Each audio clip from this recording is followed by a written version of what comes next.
It is a frigid 28 degrees under the lights at Lincoln Financial Field in Philadelphia as the final week of the regular season is here. It's the Dallas Cowboys and the Philadelphia Eagles on Cowboys Pregame Live. We've got a full hour of pregame coverage live from the Star in Frisco and the Globe Live studios. Alongside Nate Newton, Isaiah Stanback, a pair of Super Bowl champs and former Dallas Cowboys. I'm Kyle Yeomans. Glad to be with you. We'll be soon joined by Britt Johnson and Nick Eatman live out at Lincoln Financial Field. It is a rivalry week again for the Cowboys as they aim to go undefeated against the NFC East for the first time since 1998. Gentlemen, it is a game where the Cowboys, playoff-bound NFC East champions against playoff-bound Philadelphia, one final tune-up into the regular season, but they also have a chance at higher seeding. As we take a look at the NFC standings, the Cowboys currently sitting in that fourth spot. They cannot go any lower because of the NFC East title that they wrapped up a couple weeks ago. However, a loss from Los Angeles and from Arizona would actually bump the Cowboys into the 3 seed, and if both of those teams lose, along with the Buccaneers losing to the Carolina Panthers, all 3 of those games happening tomorrow, they actually have a shot to go all the way up to the number 2 seed. So still plenty at stake for the Dallas Cowboys, but really let's start with the momentum here, Nate. How big of a win could this be for the momentum heading into the playoffs? Well, you always try to win a game. You always try to play to win. But in this case right here, this is one of the few times, Kyle, this is one of the few times, stand back, that I don't care.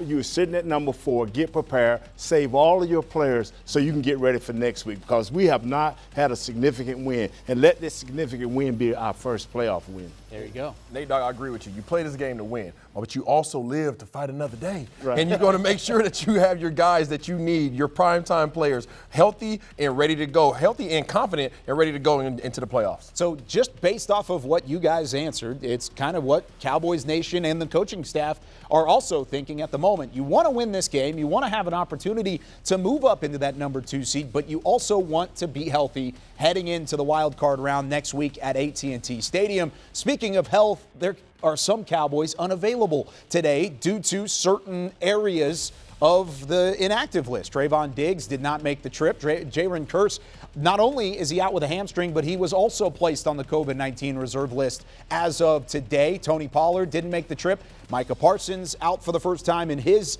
NFL career, and then another big starter down at the bottom, Tyron Smith, out at the offensive tackle spot. So I'll start with you, Isaiah, on this one. Which one of these players is going to be missed the most, and which one's going to play the biggest role in tonight's ballgame? That's a hard question, Kyle. I feel like half the roster is right there on that list. But I'm going to go ahead and say that Micah Parsons. The reason being the effectiveness of this Philadelphia team is on their offense and their offensive front. Their ability to run the ball. They're obviously one of the league's best in doing so, and they've been at the top of the league here recently over this last 6-game stretch in terms of running the ball. So I think Micah Parsons' presence that he normally has on our defensive front is going to be sorely missed. Because he's a playmaker, and I'm with you 100%. I don't mind us resting guys or guys being out for this bad situation called COVID. But, hey, the Michael Parsons, he affects the front end and the back end by him being the playmaker that he is. So Parsons, without a doubt.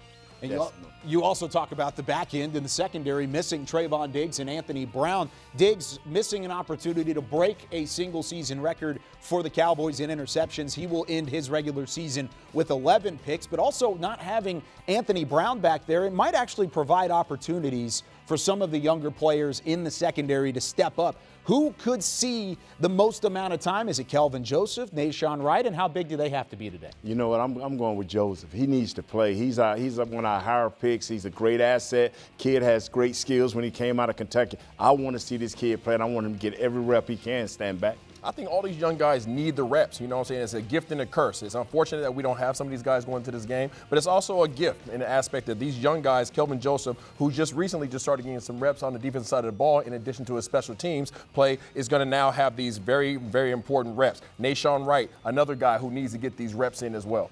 You talk about Kelvin Joseph, played 77 of his 91 snaps this season over the last 2 weeks. So he's finally seeing some significant playing time. What would you constitute, Isaiah, for Kelvin Joseph to be a good game today? I mean, just go out there and have some quality reps. I mean, he's going to be going up against some good guys. Devontae Smith, Jalen Reagor, Quez Watkins. These guys, if they're present and they're playing, whatever that duration is for those guys, he needs to take those reps and take them as if he is the starter. And Nashawn Wright also third rounder, mostly played special teams throughout the season. He will also be in that rotation in the secondary level. And you mentioned if some of those Philadelphia players are going to be available, but they've also have a slew of players out for various reasons, for the most part, with COVID-19, as they have a significant amount of players missing as well. These guys are unavailable because they have been placed on the reserve COVID-19 list. There were 12 names put up there earlier in the week. A couple of them activated, including center Jason Kelce. All-Pro center is back on that offensive line, but they are missing guys like Fletcher Cox, Dallas Goedert, who, of course, had a big game against the Cowboys in Week 3, and then a big significant one down at the bottom, Nate. Jordan Howard and Boston Scott, their top 3 running backs, along with Miles Sanders, are all out this week. Who is going to play the biggest role in this list of not being able to help the Philadelphia Eagles? Everything is about, for me, it's Fletcher Cox. He's that glue in the middle. He's that big play guy. He's that guy that can hurt you in the red zone in his short yardage plays. And he's an excellent pass rusher. So for me, it's Fletcher Cox.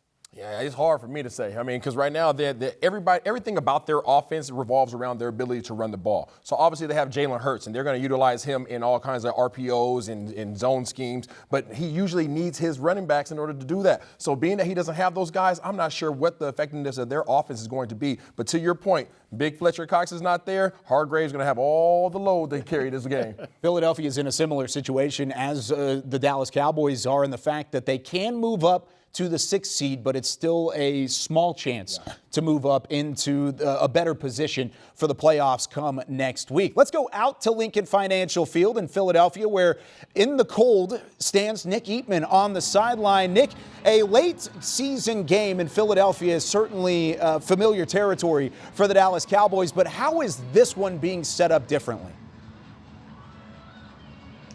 Well, the biggest difference is that this is the coldest preseason game I've ever been to, and really, when you think about all these guys that are inactive, I was listening to you guys kind of go down the list, and yeah, I mean, it has a preseason kind of vibe to it. I can tell you another story that going into the game that a little bit disappointed about just the atmosphere. I mean, it snowed here last night.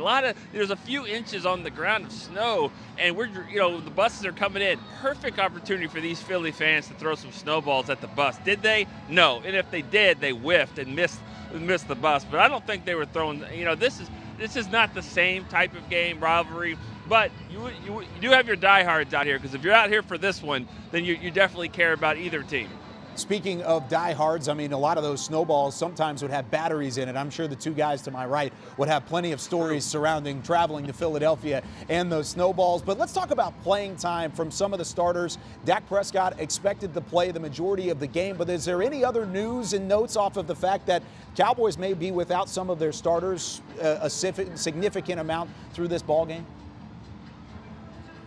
I got a chance to talk to a couple of people here just before we went on, and really there's conflicting reports on even Dak on how long he's going to play. I mean, I just talked to 2 people, and one of them was, yeah, he's going to play. What do you mean? And the other one's like, well, we'll see. We'll see how long. So somewhere between one series and the whole game. How about that? I'm just going to throw it out there and just go somewhere in between that. If I have to guess, I would say this is going to have that preseason feel to maybe like the third preseason game where you dress rehearsal type. Maybe you'll play into the first half or so.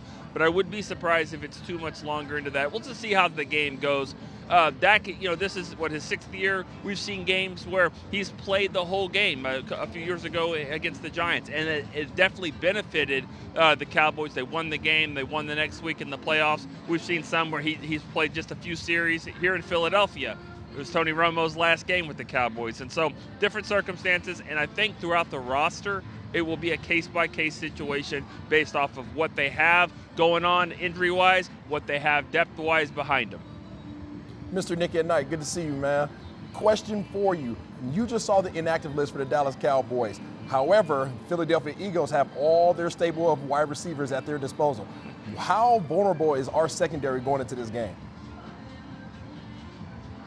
Well, I think it's going to be some inexperience and undersized as well, Yes. just because they obviously Dan Quinn likes those bigger, longer cornerbacks, but the ones that will be playing in this game, and not that Joseph is that small, he's just inexperienced. Jordan Lewis will be there, Maurice Kennedy, Nashawn Wright.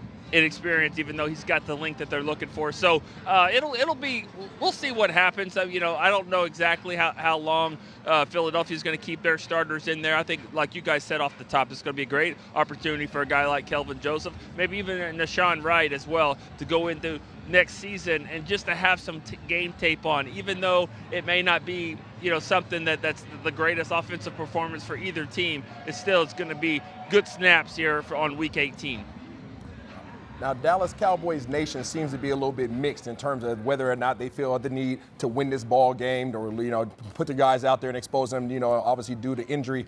Do you get the sense, you've been around the team, do you get the sense that these guys care enough about this game that they feel like they need to win this game, or do you feel like they would be okay if they just kind of pull back a little bit?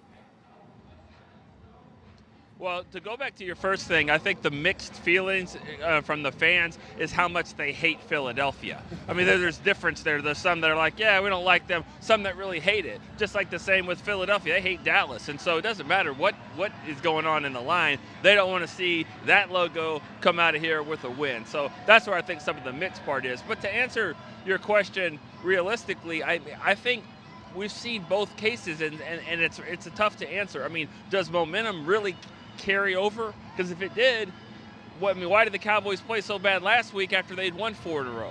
So if they don't play well, I think injuries can carry over. The number one thing tonight's got to be to stay healthy. Number one. Number two would be to win the game, and three, maybe from an offensive standpoint, find some rhythm. Some people might flip those 2 and 3, but I think that you have to go into this trying to get a win as well, because what happens if some craziness happens tomorrow and you're sitting here and you had a chance to move up and you didn't take advantage of it? I think that they have to try to win the game, but at what cost? Staying healthy's got to be number one. It certainly is a unique scenario out in Philadelphia tonight. Nick Eatman joining us on the sidelines at Lincoln Financial Field. We'll check back in with Nick later in the show. But, gentlemen, it's a catch-22 on both sides. You want to stay healthy, you want to win the game, but you also want to find a rhythm. There are 3 things on the table for the Dallas Cowboys tonight. One way they could potentially help out with that is lower the rate of penalties. They are the most penalized team in the entire league entering the final week of the regular season. But where do these penalties come from? Mike McCarthy spoke on that earlier this week. It's something that's you're always coaching to be better in that area. And but I think the part that people need to recognize is, your play style plays into that too. So particularly when you're a new program. If you look at my history, my first 2 years in my last job, we were heavier in penalties because you're trying to change every coach is trying to get the team to play the way he visions them to play, and I think this is part of that process. Frankly, that's been my history. So we'll continue to work at it, and I clearly don't think it'll be a factor in the outcome of how we perform, because we're definitely going to get on the edge. I want our guys being as physical as hell, playing a more physical game than their opponent and so forth. And so with that, the aggressiveness that comes with that is a priority, but the discipline with that is obviously a priority we need to continue to work with. So Mike McCarthy talking to those penalties, most penalized team in the NFL, but the Cowboys have won 4 of their last 5. Back here with Nate Newton. And Nate, where do these penalties come from? Is it personnel, or is it also on really the coaching staff? It's on the coaching staff as well as the players. You have to teach better technique as a coach. The players have to care enough to understand this technique. The advantage you have now is the crew's coming in for the referees. Hey, understand what is being done and what they're looking at, and play to it. Play to it. If they've got a staff that says, hey, we call a lot of holding, especially on the offensive line, you have to be aware of that. You have to work on your technique. You have to know in special situations down the distance, I cannot have bad technique because this can possibly be called. In their last 2 losses, one on Thanksgiving by 3 points to the Raiders, and then last week in the game against Arizona by 3 points to the Cardinals, there has been a lot of emphasis placed on the penalties. Do you agree with that mindset, or is that a victim mindset that's something that the Cowboys need to fix internally? This is a new NFL. I mean, players have that authority or that freedom to say that. Back in our day, you weren't allowed to do that. You got punished. You just show up with a FedEx letter saying, hey, the commissioner said you owe me this. I don't know how it go now. But you know what? You have to play through this. And I heard the young Parsons say, you know what, let's not let it come down to that. And that is the most wisest thing I've heard all week. How many of those FedEx letters did you receive? I only received 2, and it was because I was defending one of my teammates. Okay, so that one's fine. All right, we'll let that one pass for Renee Dude. He wasn't complaining about the officials a whole lot. Let's take a look at the inactive list. We mentioned a couple names already thrown out there for the Cowboys that are unavailable tonight in Philadelphia, but here is the official inactive list. Trayvon Diggs, Tony Pollard did not make the trip. Neither one of them dealing with COVID-19. Diggs with an illness, but it is not a COVID-19 positive. Simi Fehoko, Quentin Bohanna, Will Greer, the other guys who did make the trip but are not dressing out for the Cowboys tonight. So let's talk a little bit on this offensive line. No Tyron Smith again at the left tackle spot. We expect to see Terrence Steele starting out there. Has he earned that tackle or that swing tackle spot as the backup for this offensive line? Totally. This kid has played well. He's overcome adversity from last year. Early in this year, moving to the left tackle spot, he played through that. He played great at the right tackle spot. This guy's our guy. We just got to continue to develop him, and I know Coach Philbin will do that. This guy is the man. He is the man. He was undrafted out of Texas Tech last year, has only allowed 2 sacks on 855 snaps this season. How much better has he been this year than you saw him last year? Well, last year I saw him in about 3 snaps give up 2 sacks. And you said, well, 800 and something. 55 snaps? Yeah, so that ought to tell you they believe in him, they trust in him. Not only is he both swing tackles, then they got other little packages that he line up at tight end. This guy is growing by leaps and bounds. Mr. Jones, I know you like to sign guys early. Take a shot at it. There you go. It's got the Nate Newton stamp of approval, but does the interior of the offensive line have that same sort of stamp of approval? Because right now you can look at Tyler Biadasz, Connor Williams. Last week, Dak Prescott was pressured 17 times. Is the weakest part of that offensive line on the interior? Sadly to say it is. And I think Connor Williams is a better player than given credit. I think that if he just learned to understand the run game a little bit better, some of those holdings will become to a minimum. Biadasz, I mean, he's just a tough, physical guy. He's smart, but he's not that athletic. He's not that brutalizing type center. So, you just have to work with what you have, and I think Coach Philbin has done a great job, both of these guys. How do you feel about the depth of this offensive line as we head into the playoffs with this being the final week of the regular season? We have it, and the goal, and I'll keep saying this over and over as the show goes on, play guys that are to a minimum that you can, because we need to be healthy. But we have depth. In the offensive line, we have depth. You've already seen Connor McGovern with 4 starts this season. Connor Williams did take the starting job back, but now Terrence Steele and Tyan Secchi at the tackle spots have played significant amount of times this season on their end of the bill. And so the Cowboys have seen a lot of rotation up front, and hopefully that offensive line is healthy for the wild card round next week in Arlington. But you know what, Nate? Yes. It's time to get bold. Let's go across the studio for some bold predictions from Britt and Isaiah. Thanks so much, Kyle. Britt Johnson here with Isaiah Stanback. Now, Isaiah, into the regular season, I wanted to, release some bold predictions out into the universe, things that I think might happen, might not happen, and I need your help on these, okay? So this first one I had, my bold prediction, Britt's bold prediction, look at that face, look at me over there. Ezekiel Elliott will end the regular season with 1,000 rushing yards. Now, let me tell you why I thought this, okay? I see the skeptic look in your eye, okay? Now, he has 915 rushing yards right now, so that means he only needs 85. 85 left, right? Last time they played the Eagles, this man had almost 100 rushing yards. Guess who's not going to be playing in this game? What did we just see on that inactive list? TP, Tony Pollard. He's not going to be playing. Yes, we'll see Corey Clement get in there and get some of those touches as well. But I think, the Cowboys have been, got criticized a lot about their rushing ability. They haven't been running the ball, and I think they're going to try it out a lot this week. And I think Zeke will do it. And I'm going to have to disagree with you, Oh, Britt. gosh. Yeah, and I'm sorry I have to do that. However, this game is important in terms of your ability to win the game, divisional game, but you're in the playoffs. Yeah. Your seeding is solid. You have, I think, a 7% chance to move up. Why would you risk hurting your number 1 running back for this game? I just don't think it's going to happen. TP's not playing. Corey Clement is going to be the man. So 85 yards, I don't see it happen. Okay, well, let's check in with what Twitter had to say on the poll. I guess they agree with you. 58.1% disagreed with me, and I think this might be a trend in this episode, so let's keep going here. My next bold prediction is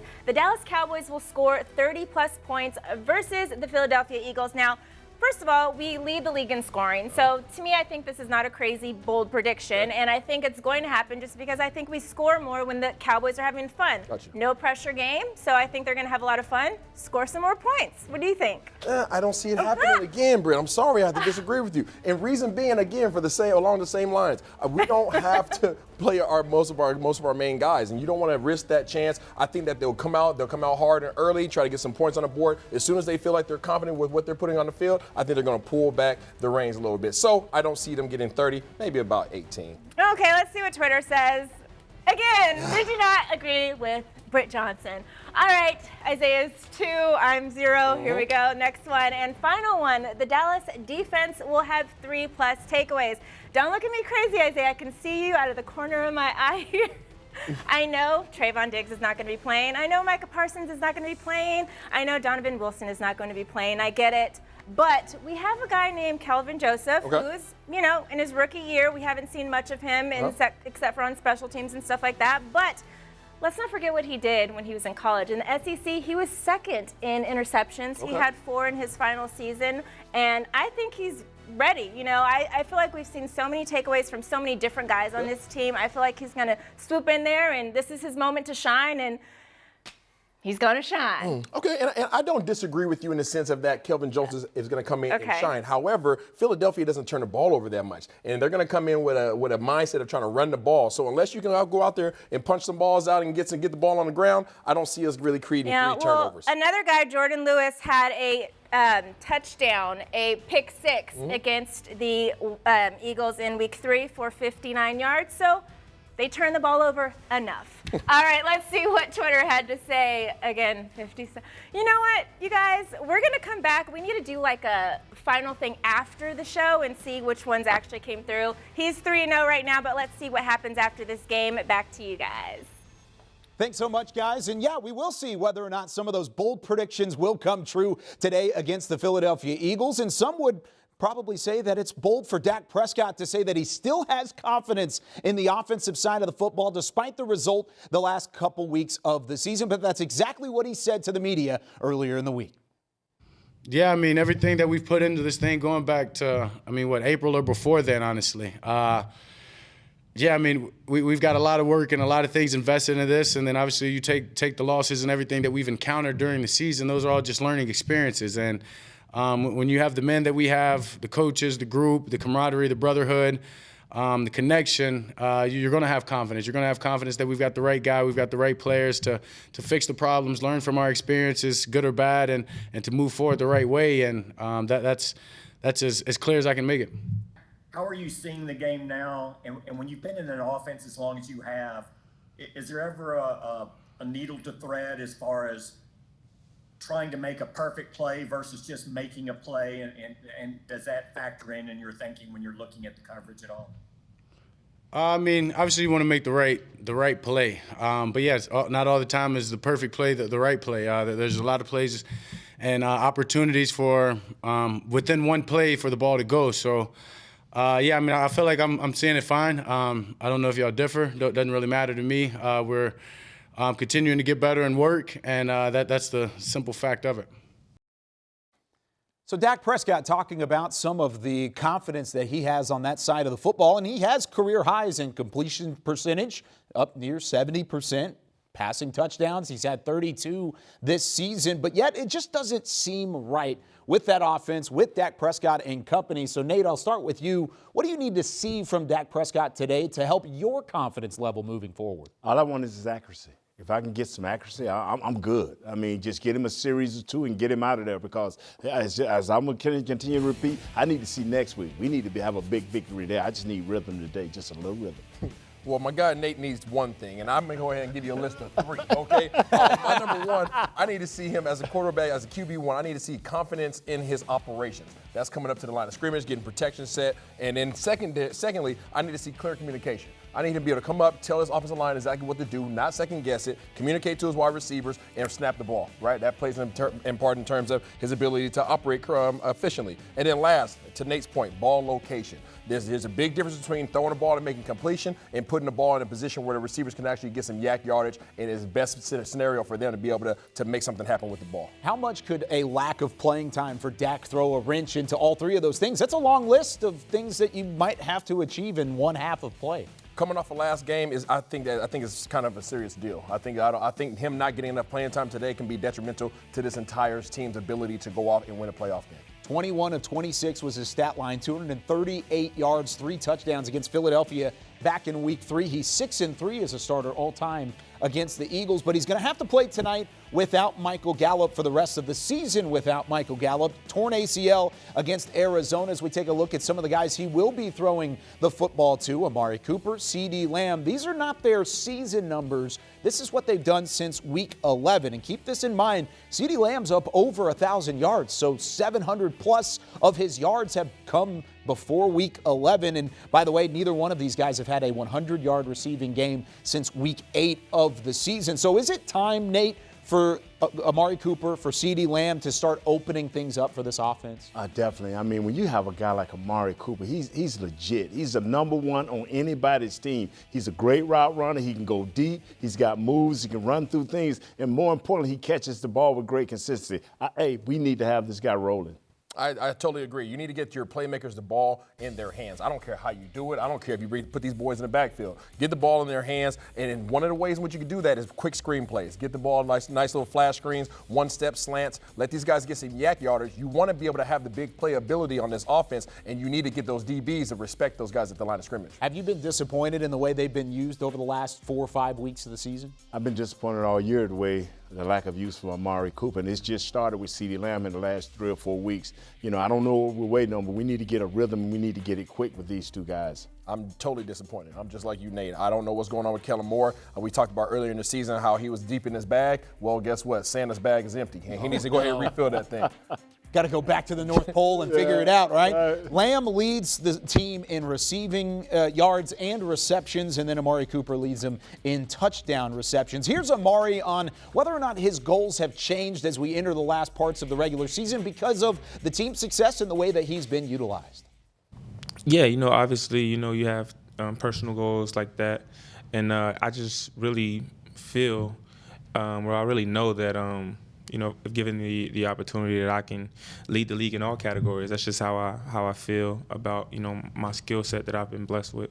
So, obviously that's a goal of mine. But it's just like basketball, if you want to make 100 threes, you got to shoot over 100, or you got to shoot, what I mean? Like, it's the same thing with me. Like, if I want to catch 100 balls, I gotta have those targets, and that's not really, in my control, you know what I mean? So, I just play my part. Amari, we didn't talk to you after the game, but I think in the interview you talked about how one of the reasons for slow start you think was communication between quarterbacks, receivers, coaches, everything. Can you tell us a little more about what you meant on that, or what communication needs to be improved during the games?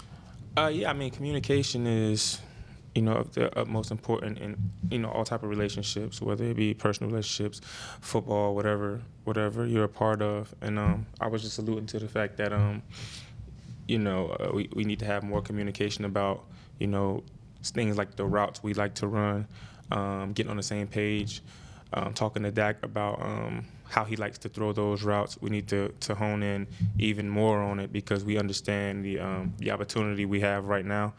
We really feel like the sky's the limit for where we can be. And so why not? Why not take full advantage of it and leave no stone unturned? And that's all I really meant about that, just wanting us to reach our fullest potential.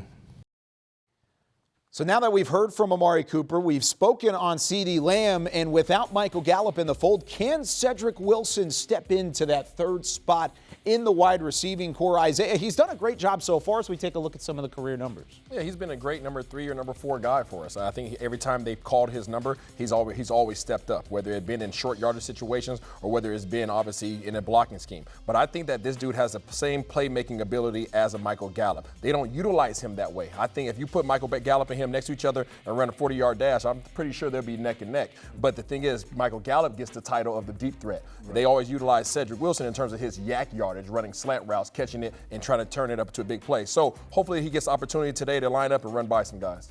One thing, the great thing about Cedric Wilson is you heard the coach say, and the head coach say that he's a guy that we can give limited reps and he can come out and play all three positions. So he's valuable at what he does. And he just does what the coaching staff and team expect him to do, and that's just to make plays and catch the ball. Cedric Wilson, by the way, the stats we saw earlier, season stats, I misspoke and said career, but 40 receptions in a year is a good season for most fourth or fifth guys on the roster as you see him warming up out in Philadelphia. However, the Cowboys do get a guy back at the tight end spot. Pass catcher and tight end Blake Jarwin makes his return. First time he's been active since week 8. He's been dealing with a hip injury throughout the season. Dalton Schultz needs just 13 yards to get to 800 on the season. He'd be the second player in Cowboys history, second tight end in Cowboys history, along with Jason Witten, to have 800 yards in a receiving in a season.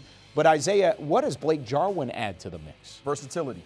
And I think one of the things that people look at Blake Jarwin for is they look to his contract. Why did they give him the big contract? Well, his ability to take the top off of things. But when you look at the stats, the run game has fell off since Blake Jarwin has went away. And one of the reasons why is because these guys no longer have the ability to come out in 12 personnel, have one tight end on each side. Now when he comes out there and Dalton Schultz is out there, who is the strong side tight end? What side do you set the strength of your defense to? Now they have the ability to run the ball each direction, and hopefully that plays a part tonight. You know, if they come in and have the mindset, and that's to block and to help this run game, now, like you say, the field is even. Whether you're on the left hash or the right hash, the field is even because both of these guys can catch the ball very well. And it opens back up. And I think the bag you talked about for Coach Kellum becomes a little bit bigger. Oh, you get it filled back up. He's getting it filled back up. Thank goodness. Blake Jarwin certainly helps out with that as well. Now, even with the high-flying passing attack, Dallas this year just 1-5 when they rush underneath 100 yards in a single game. Ezekiel Elliott, already the reports out there that he will be limited tonight. Tony Pollard did not make the trip. So how should Dallas handle this backfield with guys like Jaquan Hardy and Corey Clement back there, Isaiah? I think you want to get Zeke some reps early on and get him some confidence and then get him out the game. Just pull him. Keep him on a short string and get these guys, Corey Clement and Hardy and some of these other guys, some reps. Ultimately, it doesn't come down to your personnel in the backfield. I'm more so concerned about this offensive line and their ability to establish their line of scrimmage. And that's what I'm going to beat on. As long as the offensive line come together and play well, Zeke should not touch the ball. Those other two guys we spoke of, so nicely of, I couldn't use that big word, so nicely of.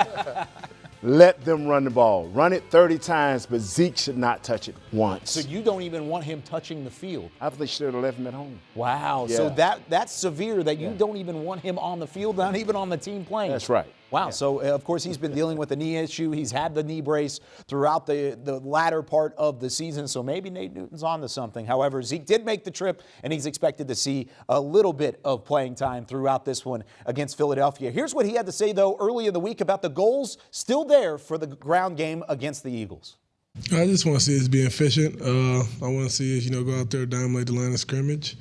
Just get going early in that run game, and if given the opportunity, being able to close the game out. What would you say are the one or two most important things that are holding back the running game, Zeke? I'd say probably just get just how we play versus movement. Just how we play versus line movement, and just eliminating those negative plays. Zeke, how close do you think you guys are to kind of finding a rhythm offensively on a consistent basis? I think we're pretty close. I think just a lot of it are a lot of one-offs. Maybe just like one guy here, one guy there, and and that kind of is what's been killing us. But I think we're close, and we just gotta keep grinding. We gotta keep at it and get this thing right for playoffs. And as we continue on with Cowboys Pregame Live, every single year there are millions of Dallas Cowboys fans across the globe that make covering this team special and, of course, make cheering for the Dallas Cowboys special. But every year there's only one fan of the year, and we are now pleased to be joined by Mr. Chase Smith, all the way up in Montana, our 2021 Cowboys Fan of the Year. Chase, first off, congratulations on an honor that I know you are excited to be a part of, and secondly, I know you're excited about the Dallas Cowboys this season, but first off, what did it mean to you to get that title, to receive that honor in terms of being the Fan of the Year? Well, for everyone who knows me up here, it means the world. I cheer for my boys like I still live there in Texas. I moved up to Montana in 2002, and I've just carried the Cowboys with me. So, it means the world for me and everyone who knows me, family and friend-wise. Now, you mentioned that you grew up in Texas. You're a native of Lufkin. So where did that Cowboys fandom begin for you? Was this something that you were born into? Was it a family deal, or was it kind of acquired along the way? Definitely born into. My dad watched the Ice Bowl, and he's still not over it. So, and I hear about all those glory days and stuff like that, and, they were on TV every Sunday. So how could I not watch?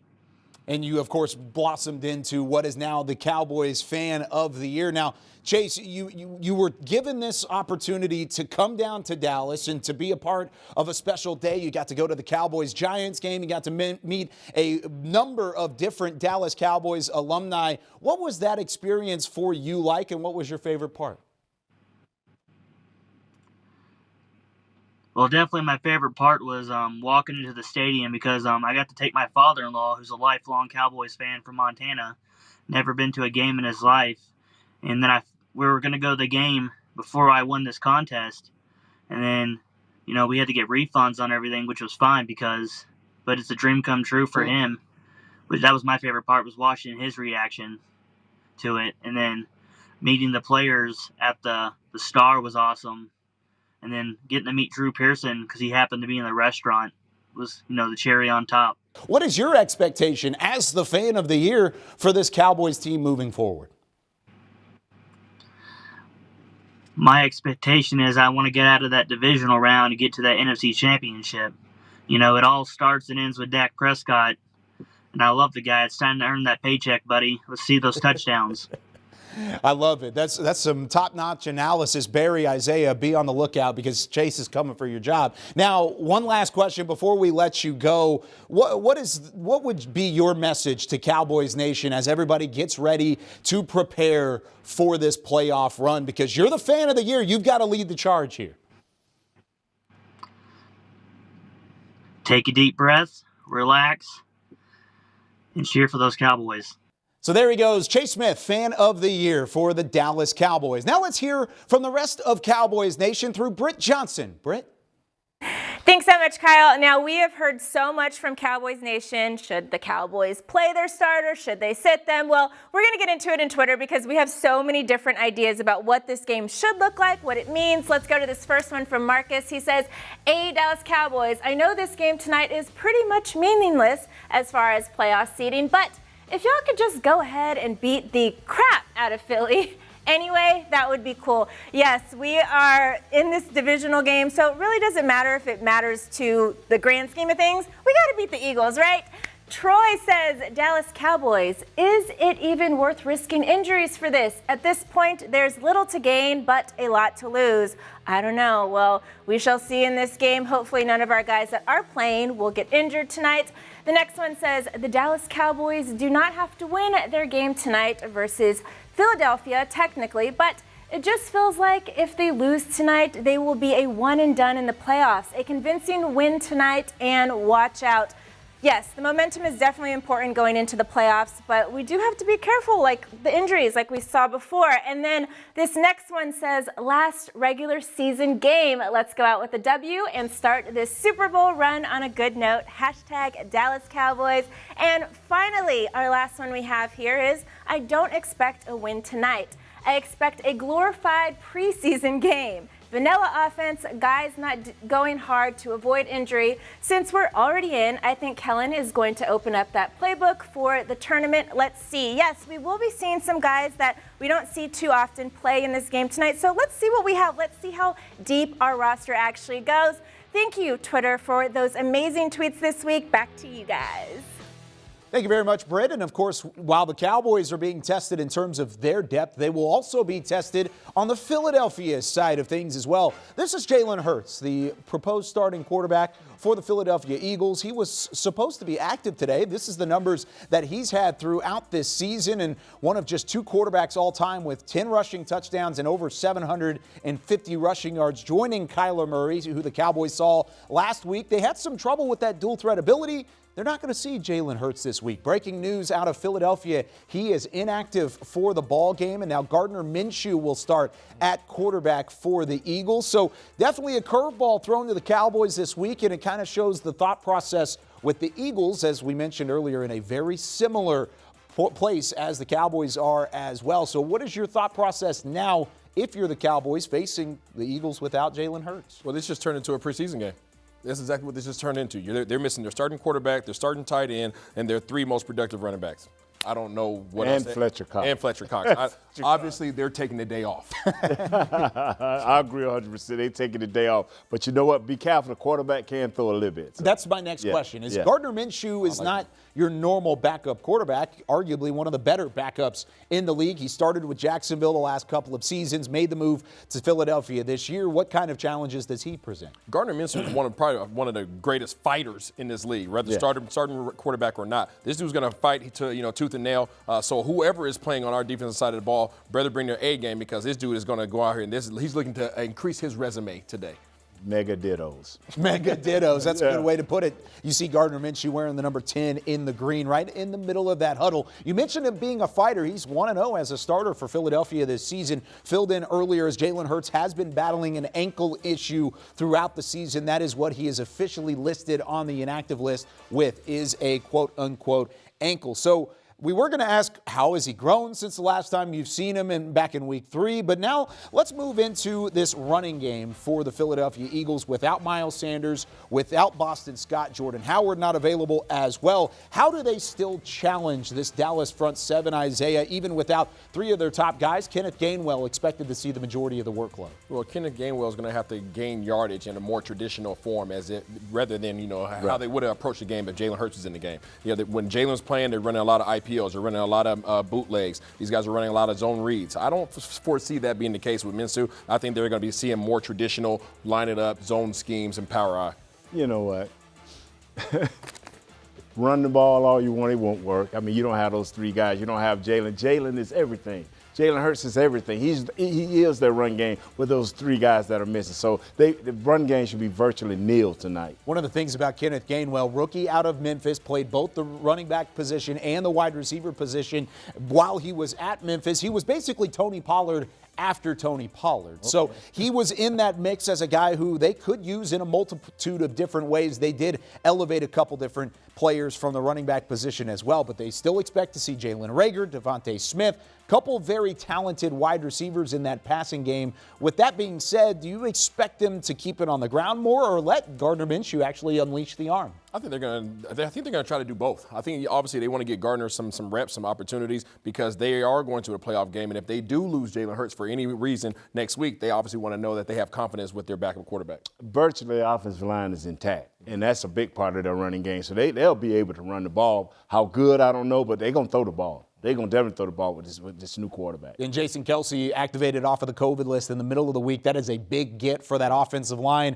In order to try and move it a little bit, Philadelphia ranks first in the league in the entire NFL in terms of rushing yards per game. So whether it's Jalen Hurts back there or Miles Sanders or Boston Scott or Kenneth Gainwell now, they can still run the football a little bit. And Dallas also has given up at least 100 rushing yards in 10 of their last 11 games.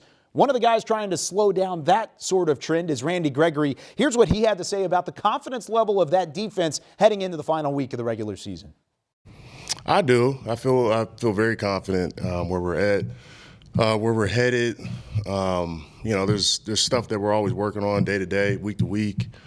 things that we're fixing from past games. So we're always improving. We got a very young unit, as we all know, and so guys are like sponges, taking in as much as they can, including myself.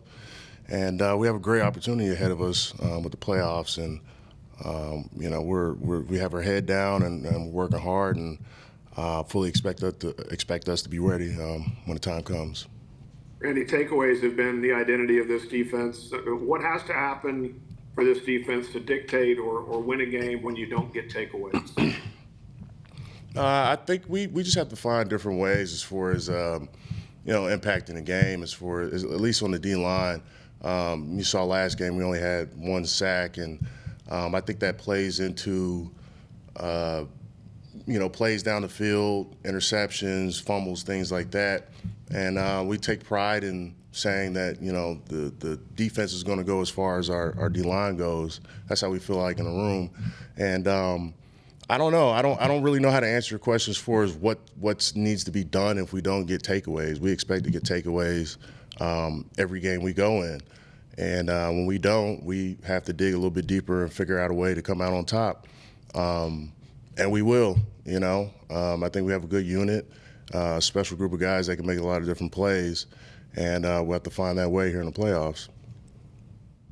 Randy Gregory in the mid-60s in terms of his Pro Football Focus run grade, but he does have 6 sacks and 42 pressures this season. So he's made an impact in the pass rush, trying to shore up that run defense against Philadelphia, even without some of their key pieces. But guys, it's time to talk about a topic that nobody really wants to talk about. That's the special teams. And that is Greg Zuerlein, who has not had the best year for the Dallas Cowboys. At the moment, 11 total missed kicks. That is tied for the most in the NFL. 6 field goals, 5 extra points have gone wide off of the leg of Greg the Leg. Now, with that being said, is this a problem that can be fixed, Isaiah, prior to the playoffs, or is this a more long-term issue the Cowboys need to severely take a look at? This might be the most important person who needs to build their confidence going into the postseason, because so many games in the playoffs are won or lost based upon the leg of your kicker. And Greg the Leg, as you just mentioned, has been the most inconsistent kicker in the league this year, and that is something that you cannot have going into the postseason. You need this man being as confident as a doggone Adam Vinatieri or anybody else that was in that conversation, because we're going to need him going into this playoffs.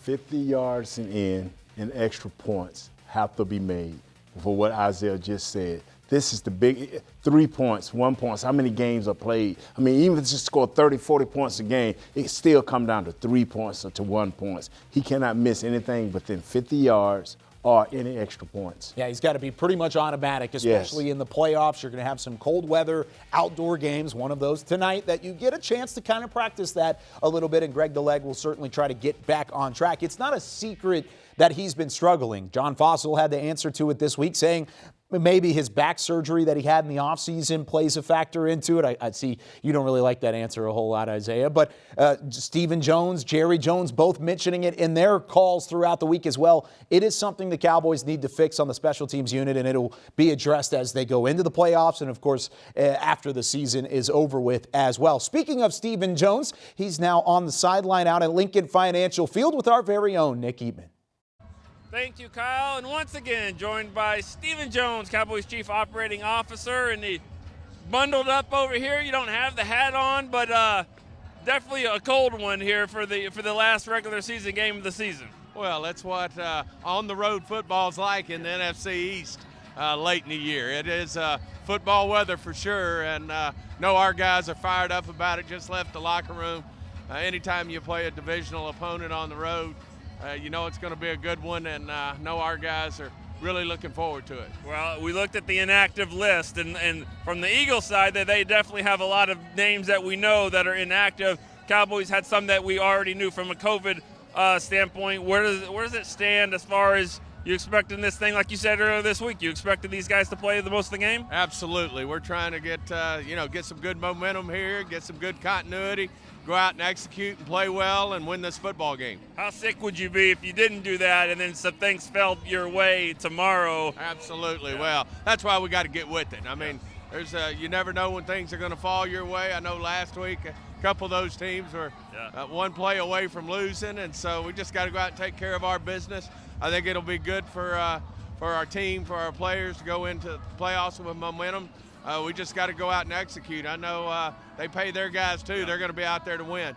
Not to get ahead of yourself, but if you happen to play a playoff game in cold weather, could a game like this one kind of help you to say, hey, we just did it a few weeks ago in Philly? Absolutely. I think anytime you get to experience a little cold here and there, it certainly can't hurt you. And this is going to be a cool one tonight. I know it's only going to get a little colder as we go, but I think it'll be a good experience to have in case we do go on the road in the cold. You know, give me some young guys that might play in this game, especially on the secondary, that you're kind of excited to see. Well, in particular, I think you look at the two corners, Kelvin Joseph and Nashawn Wright are going to get some good opportunities tonight. They're going to be great to see them. Great to see him go out there and compete. Kelvin Joseph did a great job a couple of weeks ago and expect him to do the same again. Now, when you played college, what was the coldest game you've ever played at when you were at Arkansas? Do you remember one? Oh, it's hands down. We were playing the Aggies in Fayetteville, and it was about 36 degrees and wet, freezing rain. And every time you got wet out there, it felt like it was freezing up on you. But I think that's much worse than being below freezing and dry. They win the game. We did win the game. All right. And you played some linebacker here. You know, looking at the numbers, you guys are down a little bit at linebacker. Is that a concern at all because you got Micah down, even Jaron Curse is not playing? Well, I think we can work through it. We've got the players with Dono and Hooker and those guys that we get in packages that are, I think we play really well and can execute in and do a good job on the defensive side. But they're not suiting you up, though, tonight. I don't think I'll be suiting up. All right. Stephen Jones, Cowboys Chief Operating Officer. We'll throw it back to Kyle and the crew. Thank you very much, Nick. And yeah, Stephen might not be suiting up, but these guys might get a call at some point if things keep going the way that they're going. You can stretch it out, right? Nate Newton's a Hall of Famer, and we'll talk about that coming up in a little bit as well. So we'll definitely have Nate Newton coming up in a minute. But first, let's talk about keys to the game, and I'm going to throw a wrench into this. May not be keys to a win for the Cowboys, but keys to building your confidence heading into the playoffs. How do they have to have a successful game today? It's your turn. No injuries. None whatsoever. I know you was looking for a whole, like he's going to give you 8 different points. No injuries. Thank you. Well, he said double ditto earlier. I'm going to say triple ditto. All right, that is number one. You want to make sure you go into this game and you come out of this game with no injuries. But second to that, you want to ensure that your backup players, your depth guys, build some confidence so that you have them ready to roll in the chamber going into the postseason. Did you see that? He did give 2 points. Yeah. He tried to disguise it a little bit, but he totally did. He gave 2 points there. All right, before we go, I mentioned it. We've got to pay the respects to Mr. Nate Newton, inducted into the Black College Hall of Fame class of 2022. The star, of course, with the Cowboys, 6-time Pro Bowler, 180 starts in the NFL, 3-time Super Bowl champ. But, of course, you did some work in the early 80s in Florida A&M. What is going through your mind, or what was going through your mind when you were told the news? You see that picture that they showed? I'm like, yeah, that's how I was looking with it. When Doug Williams called me, he's part of the committee. He called me and told me that I was going in and I had to keep it quiet. I was like, wow. Gil Brandt, he pushed me 2 or 3 years ago. Hollywood, Everson Walls, Timmy New, all the Cowboys have always voted for me. I don't know if you voted for me, but anyway, it's an honor to be there. My college coach, Rudy Hubbard, is in there. Eric Williams is in there. So they already called me, congratulate me. Wow, it's just exciting, man. And I'll invite you guys. You ain't got to come, but I'm gonna have 1,000 people. We gonna party. We're gonna party. Yeah, We'll have a party here. We'll have a party there. Then we'll come back and have another party here. Yes. Nate Newton, class of 2022 in the Black College Hall of Fame. Congrats, Nate, from the bottom of our hearts. You had a fantastic career, and we are, of course, blessed to have you on our crew throughout this regular season. And this is the final regular season show here for Cowboys Pregame Live, which means, guess what? We've got playoffs next week. Yes. Join us prior to the Cowboys playoff game as well, but that does it for us here this week. It's a 7:15 p.m. Central Time kickoff. The Cowboys and the Eagles for our entire DallasCowboys.com crew. For Britt Johnson, Nick Eatman, Isaiah Stanback, Nate Newton, I'm Kyle Yeomans. We'll see you after the game, everybody. Cowboys, Eagles on ESPN.